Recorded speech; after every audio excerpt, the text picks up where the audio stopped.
Homemade breakfast sausages are so much better than the ones you get at the stores. You're starting by making your own seasoning mix. Now, the recipe is actually for making a bigger batch of seasoning, but there are instructions for how to make a smaller batch. This is enough for 1 pound of meat, but I really think you should make the full batch because you can then sprinkle sausage seasoning into anything you're making and make it taste like sausage.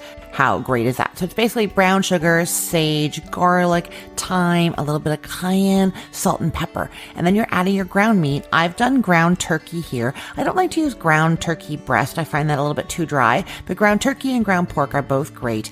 And then you form it into golf ball sized balls and then squish them flat. Now, I'm just going to tell you, it's way easier if you wet your hands a little bit. And what I actually do is I leave the faucet running on a trickle so that whenever I need to dampen my hands a little bit more, I can just go and do that without having to touch anything or wash my hands first. Much easier. And then the meat's just not sticking to your hands, so it just forms where you want it to and releases when you want it to.